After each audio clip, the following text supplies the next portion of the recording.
as one who has lived within just a few miles of this installation for a good many years, but who has never been inside the front gate, I can say that it is with a great deal of interest that those of us from the Congress have this opportunity to view the deposit here and to learn just what is inside the gold vault here at Fort Knox. Hello, history friends. Welcome back to my channel, Historical USA. Here, we discover the people, places, and events that have made America. I am your host, historian Lisa Weekland, and today we are diving into the fascinating history of the United States monetary system. In this video, we are going to focus on what everybody's been talking about lately, gold. So let's go back to the birth of the United States. For the first 200 years of its independence, America operated on a metallic standard. Initially, silver was the primary backing from 1792 to 1834. But in 1834, the United States began its transition to a gold standard, which became official with the demonetization of silver in 1873. This marked the beginning of a new era in American finance. So what exactly is the gold standard? Well, simply put, it's a monetary system where a country's currency is directly linked to gold.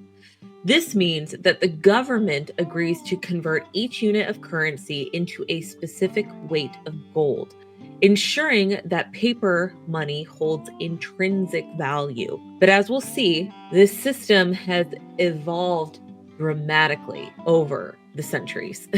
Now, in the early years, Americans actually primarily used foreign coins like the Spanish silver dollar. But as the country reorganized under the United States Constitution, around 1792, Treasury Secretary Alexander Hamilton launched the first Coinage Act, establishing the United States Mint and making the United States dollar America's official unit of money. Hamilton initially set the gold to silver ratio as a 15-to-1, but international markets would value gold higher, leading to its exportation. Fast forward to 1834, when Congress passed the Coinage Act that would readjust the gold to silver ratio to match those market exportations to 16-to-1. Now, this change, combined with the California gold rush, would effectively push the United States onto a gold standard, although it was still technically a bimetallic standard, gold and silver. Then came the Civil War. To fund the war, the government initially used gold-backed treasury notes. But as the war continued and the expenses soared, they resorted to issuing fiat currency, also known as greenbacks. And if you are going to study Reconstruction and that period between the Civil War and the Progressive Era, there's going to be a significant argument and debate around greenbacks. So I'm going to take a second and briefly explain what that is and what the fiat monetary system is. Okay, so greenbacks were paper currency issued by the United States during the Civil War, and they got their name from the green ink used on the back. And there was actually two main types of greenbacks. There was demand notes, which were issued in 1861, and these were used to pay military expenses and could still be redeemed for gold or silver upon demand. Then you had United States notes. These were issued a year later in 1862 and onward. These were forms of fiat currency and were not backed by gold or silver. Their value was solely based on the credit of the United States government. And like I said, greenbacks would play a crucial role in financing the Union during the Civil War. But it also led to inflation because their value was not linked to a physical commodity like gold or silver. Now, the fiat monetary system. A fiat monetary system is one where the currency has no intrinsic value and it's not backed by physical commodities like gold or silver. Instead, its value comes from the trust and credit of whatever government it is that issues it.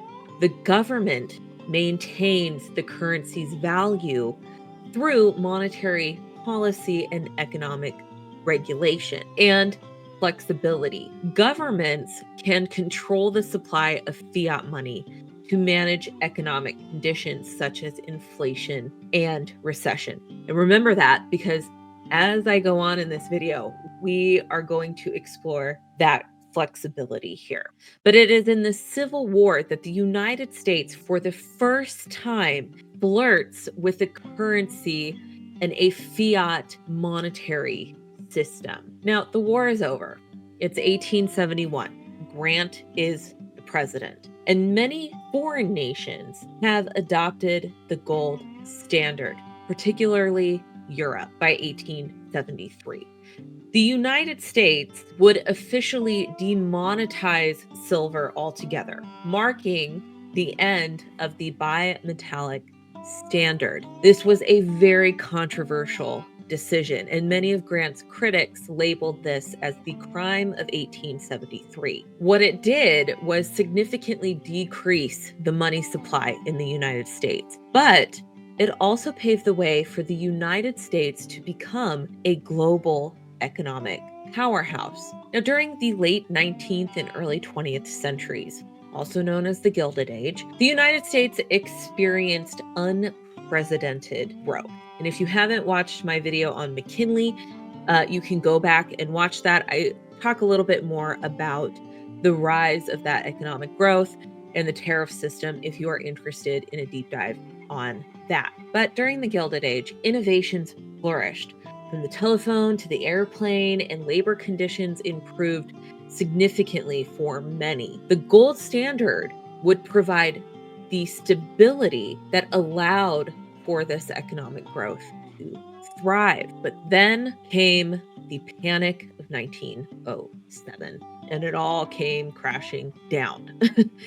Now, in response to the Panic of 1907, Congress passed the Aldrich-Verland Act in 1908, which established the National Monetary Commission. The commission, led by Senator Nelson Aldrich, conducted extensive research and proposed the creation of a central bank. The Federal Reserve was signed into law by President Woodrow Wilson on December 23rd, 1913, establishing the Federal Reserve System as the central bank of the United States, called by many today as the Fed. Now, the Federal Reserve was designed really to stabilize the banking system, regulate the money supply, and serve as a lender of last resort.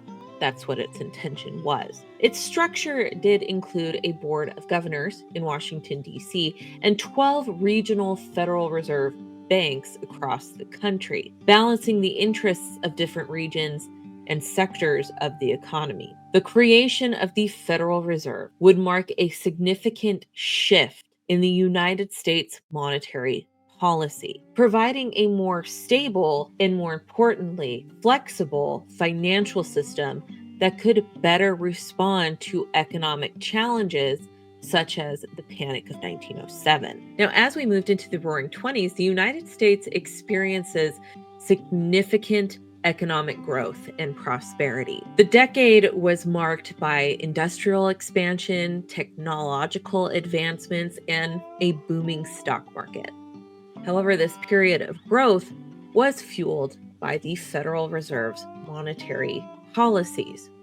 The Fed kept interest rates relatively low, making it easier for businesses and individuals to borrow money. This then led to an increase in consumer spending and investment, contributing to economic growth, which is a good thing. However, the easy access to credit also led to speculative investments, particularly in the stock market. And people began borrowing money to buy stocks, driving stock prices to unstable levels. This created what is called a speculative bubble, where the value of stocks far exceeded their true worth. Now, in October of 1923, that speculative bubble burst, leading to the infamous stock market crash known as Black Tuesday. This crash triggered a chain reaction of economic events, including bank failures, loss of wealth, and a sharp decline in consumer spending and business investment. These factors combined led to the creation of the Great Depression. Once elected, President Franklin Delano Roosevelt made it his mission to effectively respond to this economic crisis. Now, when President Franklin Delano Roosevelt enters office in the early 1930s, the United States was in the grip of the Great Depression. The economy was in shambles, again, with widespread unemployment, bank failures, and deflation. Now, what do I mean by deflation? Deflation during the Great Depression refers to a period in which the prices for goods and services fell significantly, which sometimes can mean a good thing for an economy. However, the falling prices led to reduced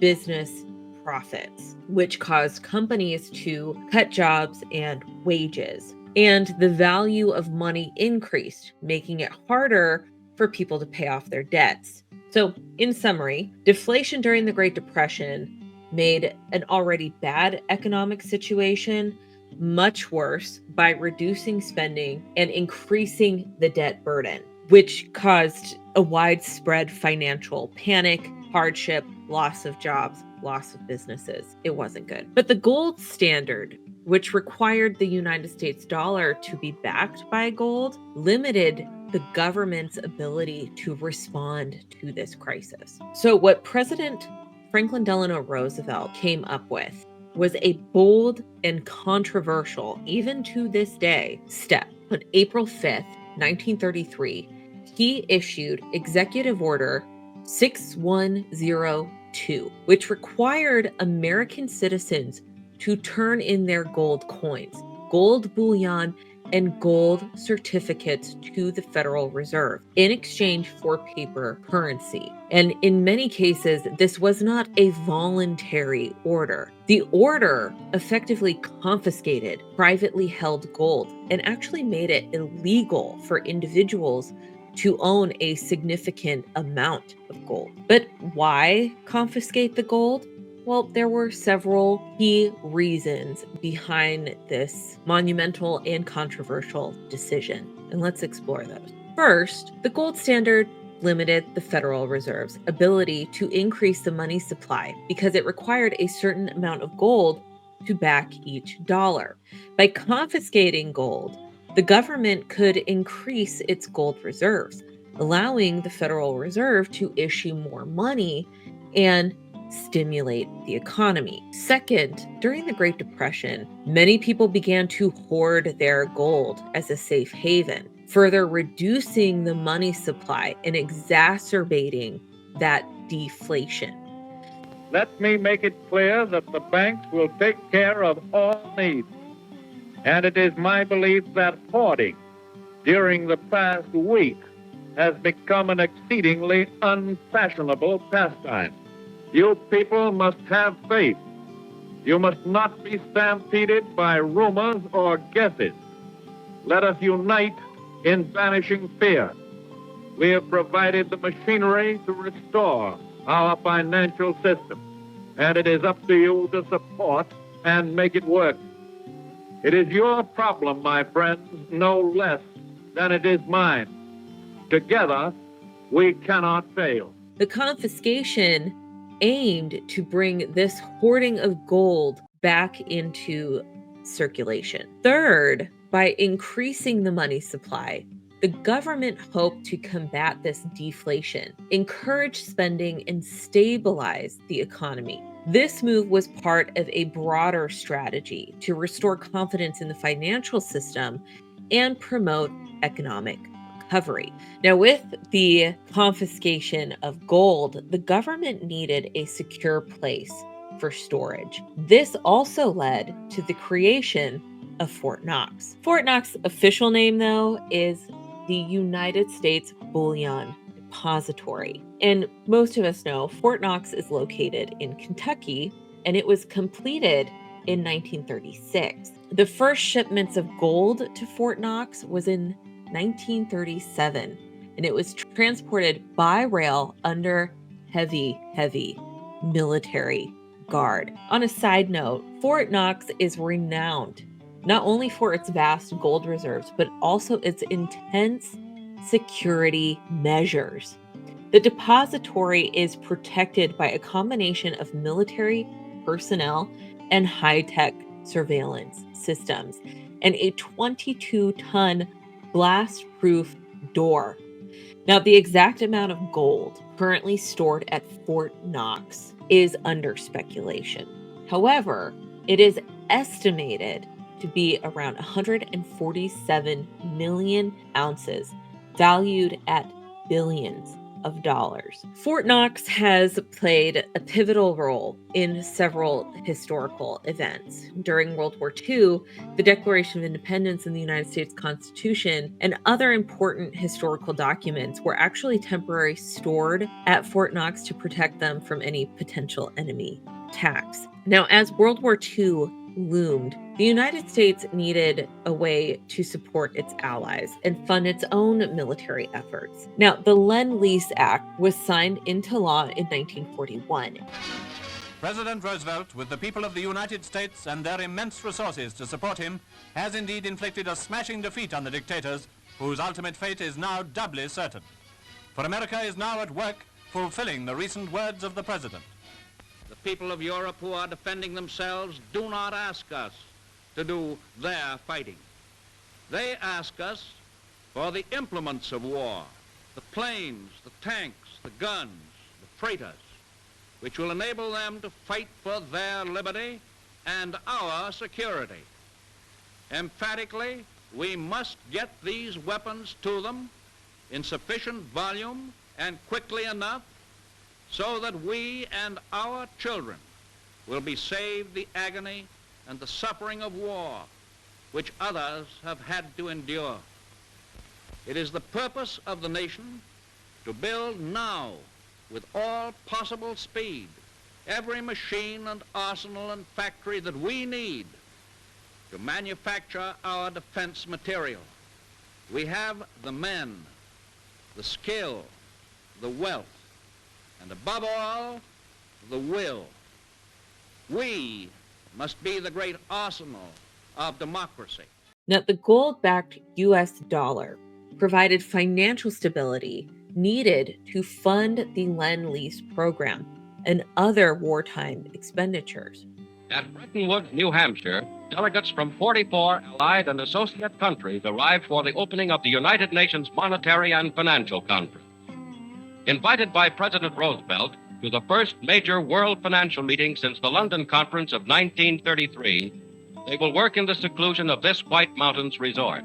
Their goal was to establish a new international monetary system. Now, the Bretton Woods Conference led to the creation of the IMF and the International Bank of Reconstruction and Development, which many of us now know as the World Bank.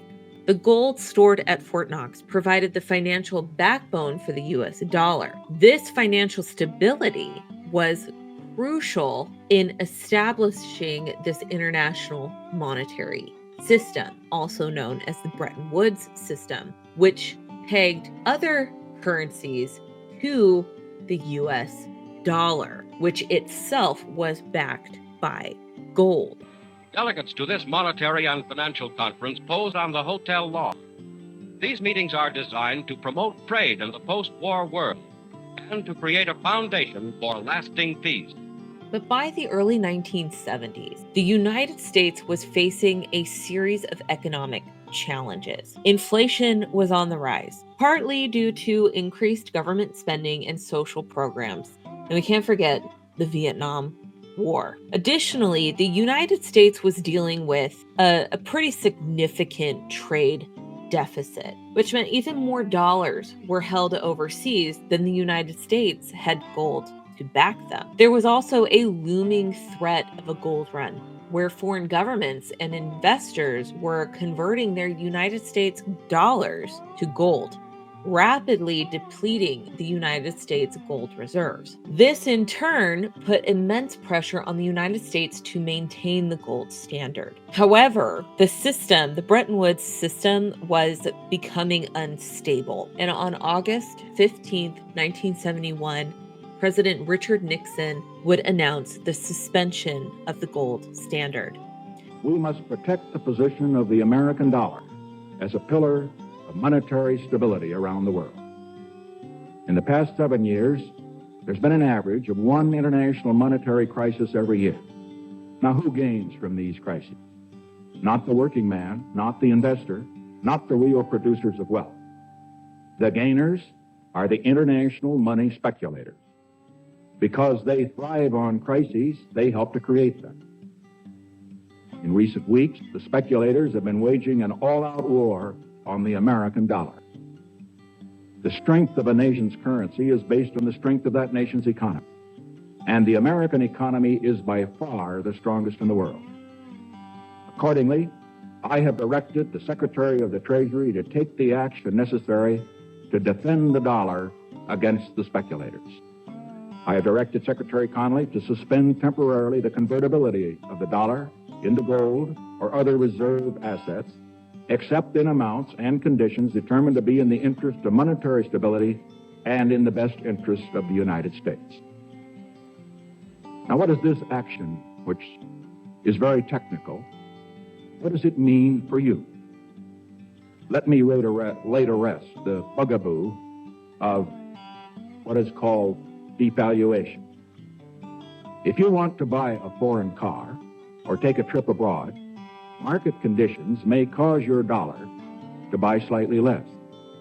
But if you are among the overwhelming majority of Americans who buy American-made products in America, your dollar will be worth just as much tomorrow as it is today. The effect of this action, in other words, will be to stabilize the dollar.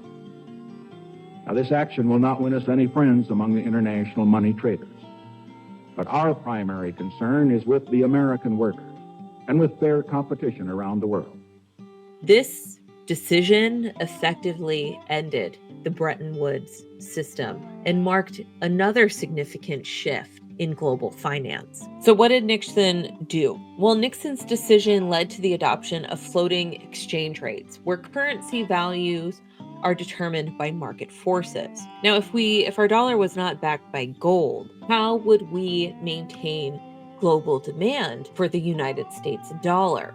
Well, to address this, the United States struck a deal with Saudi Arabia in 1973. The agreement was fairly simple. Saudi Arabia would price its oil exclusively in US dollar, and in return, the United States would provide military protection and arms to Saudi Arabia. This agreement became known as the Petrodollar system. By 1975, all OPEC nations had agreed to price their oil in US dollars. This created a continuous demand for the US dollar as countries around the world needed dollars to purchase oil. The supply of oil proceeds were then invested in US government debt securities, further strengthening the US economy and solidifying the dollar's status as the world's reserve currency. With the end of the gold standard, the US dollar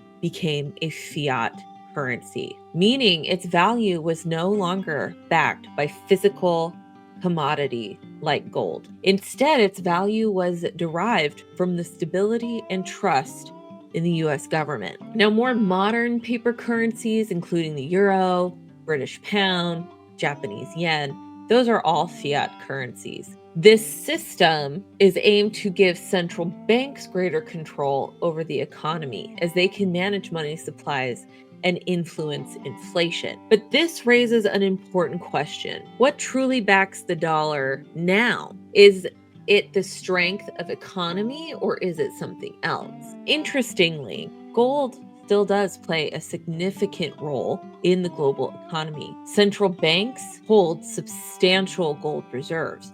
And there's a growing call for transparency now regarding America's gold stockpile, especially with recent discussions about auditing Fort Knox. But one of the things we do want to look, I mean, we hope everything's fine with Fort Knox, but we're going to go to Fort Knox, the fabled Fort Knox, to make sure the gold is there. Where would the gold have gone? Brought up. If the gold isn't there, we're going to be very upset. Brought up which has actually not undergone an audit since 1974, when America abandoned the gold system. Miss Brooks, are you happy now that the gold is here? Oh, of course, I knew it was here all the time. I think it's pretty clear as to why the debate still rages on about gold and whether America should return to a gold standard monetary system or even something else. And with the rise of Bitcoin, who knows? I mean, let me know down in the comments, what are your thoughts? Where do you think the United States monetary system is headed next? Let me know your thoughts below. Thank you guys so much for watching this video. And I just want to do a quick shout out to our Patreon members. Thank you guys so much for your support. If you are interested in supporting me and my work here, what I'm doing with Historical USA, go visit the Patreon link down below. You do get early access to video and ad-free content over there, as well as a few other special videos and as well as a few other perks. Thank you guys so much. As always, don't forget to like this video. That really, really helps me out. If anything, just give this video a like and subscribe so that you'll be notified every time I post a new video. And I will see you in the next one. Bye.